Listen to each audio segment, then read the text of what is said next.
Assalamualaikum warahmatullahi wabarakatuh. Perkenalkan, kami dari kelompok 6. Nama saya Afra Afrizal, NRP 15 2022 006. Saya Asep Ginanjar, NRP 15 2022 041. Saya Fuad Grimaldi, NRP 15 2022 022. Kami di sini akan menjelaskan yang pertama, mengidentifikasi semua grafik yang ada. Kedua, kita akan menjelaskan tentang skala pengukuran dan contoh-contohnya. Ketiga, kita akan memaparkan kesimpulan dari hasil materi yang disampaikan oleh Ibu Dewi Rosmala.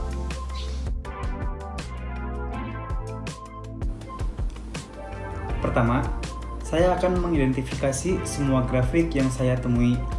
Yang pertama itu ada grafik garis atau bisa disebut line art. Grafik garis dibagi menjadi dua. Yang pertama, grafik garis tunggal dan grafik garis berganda. Grafik garis tunggal yaitu grafik yang terdiri atas satu garis yang menggambarkan suatu keadaan atau keajaiban berupa data berkala dari waktu ke waktu. Contoh grafik: sebuah pabrik sedang melakukan produksi AC mobil. Operator selalu mencatat hasil produksinya setiap jam. Berikut laporannya, kita bisa lihat di sebelah kanan saya. Itu ada grafik jumlah siswa laki-laki dan perempuan. Kita bisa lihat. Dan yang kedua ada grafik garis berganda. Grafik garis berganda yaitu grafik yang terdiri atas beberapa garis yang menggambarkan perkembangan dari waktu ke waktu. Contoh grafik kita bisa lihat di sini ada jumlah produksi AC mobil setiap jam dari waktu ke waktu. Selanjutnya ada grafik batang atau bisa disebut bar chart. Grafik batang atau bar chart dibagi menjadi dua. Yang pertama, bar chart vertikal. Bar chart vertikal sering disebut dengan column chart, yaitu grafik atau diagram kolom yang berguna menyajikan data pada satu atau beberapa seri data. Contoh grafik bar chart vertikal kita bisa lihat. Di sini ada populasi ikan di bendungan Jati Gede. Kita bisa lihat di tahun 2019, 2020, 2021 dan 2022. Dan yang kedua itu ada bar chart horizontal. Bar chart horizontal atau bar chart memiliki bentuk grafik yang hampir sama dengan bar chart vertikal, dengan kegunaan yang menyajikan perbedaan data pada beberapa seri data. Nah, di sini ada contoh grafik bar chart horizontal, jumlah kecelakaan lalu lintas di Dharma Raja. Kita bisa lihat di tahun 2019 ada 20 mobil, 19 motor, dan 29 sepeda. Ya, kita bisa dilihat di sebelah kanan saya. Terus selanjutnya ada grafik histogram. Grafik histogram merupakan grafik yang berbentuk balok atau segi empat. Grafik ini digambarkan atas dasar distribusi frekuensi dari sekumpulan data tertentu. Contoh grafik histogram. Di sini ada kelompok data atau kelompok umur dan banyaknya karyawan frekuensi. Ya, kita bisa lihat di sini. Selanjutnya ada grafik lingkaran. Grafik lingkaran atau bisa disebut pie chart adalah salah satu penyajian data statistika dalam bentuk gambar yang merupakan lingkaran yang menggambarkan porsi atau bagian dari data yang disajikan. Contoh grafik lingkaran kita bisa lihat di tingkat kelulusan sekolah di Desa Cikesi untuk SMA, SMP, SD. Bisa lihat Terus yang selanjutnya ada grafik lambang atau piktogram. Merupakan salah satu penyajian data statistika dalam bentuk gambar yang merupakan lambang-lambang dari data yang disajikan. Kita bisa lihat di sini produksi kendaraan jenis sedan tahun 2000 sampai 2003. Terus yang selanjutnya ada grafik peta atau bisa disebut kartogram atau statistical map. Grafik peta atau kartogram adalah salah satu penyajian data dalam bentuk gambar yang merupakan peta dari data yang disajikan. Contoh grafik peta. Di sini kita bisa lihat ada negara-negara terpadat. Selanjutnya yaitu ada grafik pencar atau bisa disebut scatter plot, merupakan grafis atau diagram grafis yang dibangun dari dua sumbu X dan Y atau variabel X dan variabel Y, nilai dari sepasang variabel yang digambarkan sebagai titik-titik. Contoh grafik pencar. Kita bisa lihat di sini ada grafik pencar. Kita bisa lihat hubungan antara masalah painting dengan tingkat kekotoran. Terus selanjutnya ada grafik box plot. Grafik box plot atau box and whisker plot merupakan salah satu alat untuk menjelaskan karakteristik data. Box plot merupakan ringkasan distribusi sampel yang disajikan secara grafis yang bisa menggambarkan bentuk distribusi data atau skewness. Contoh grafik box plot. Kita bisa lihat di sini ada faktor dan respon. Seperti ini. Selanjutnya ada grafik fishbone.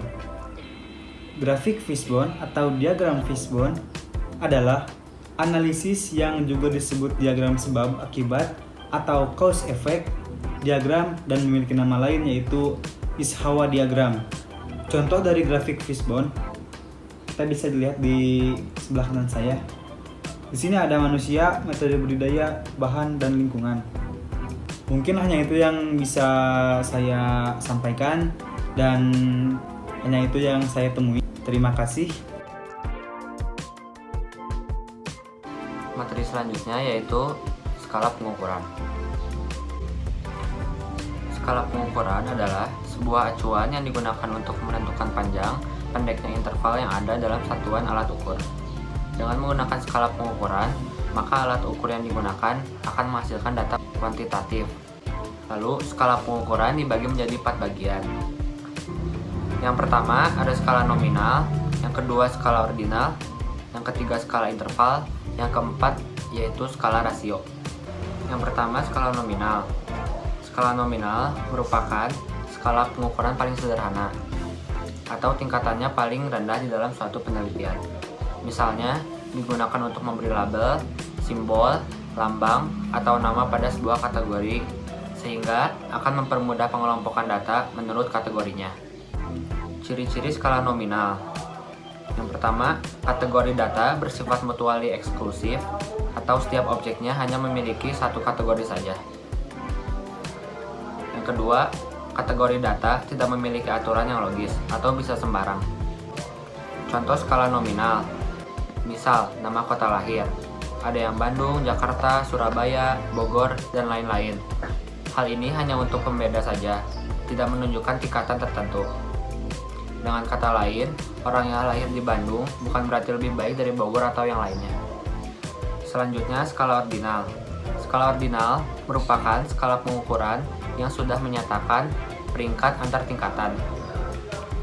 Jarak atau interval antar tingkatan juga tidak harus sama. Skala ordinal ini memiliki tingkatan yang lebih tinggi daripada skala nominal. Karena skala ini tidak hanya menunjukkan kategori saja, tetapi juga menunjukkan peringkat. Ciri-ciri dari skala ordinal. Yang pertama, kategori data ditentukan berdasarkan jumlah karakteristik khusus yang dimilikinya. Kategori data dapat disusun sesuai dengan besarnya karakteristik yang dimiliki. Contoh skala ordinal. Misal, dalam variabel nilai huruf mutu pada perkuliahan, yaitu nilai A, B, C, D, dan E. Pada nilai ini menunjukkan tingkatan bahwa nilai A lebih besar dari B, dan seterusnya. Selanjutnya, skala interval. Skala interval merupakan skala pengukuran yang bisa digunakan untuk menyatakan peringkat untuk antar tingkatan. Jarak atau interval antar tingkatan pun sudah jelas, hanya saja tidak memiliki nilai 0 atau mutlak. Ciri-ciri skala interval. Yang pertama, kategori data memiliki sifat saling memisah. Yang kedua, kategori data memiliki aturan yang logis. Yang ketiga, kategori data ditentukan skalanya berdasarkan jumlah karakteristik khusus yang dimilikinya.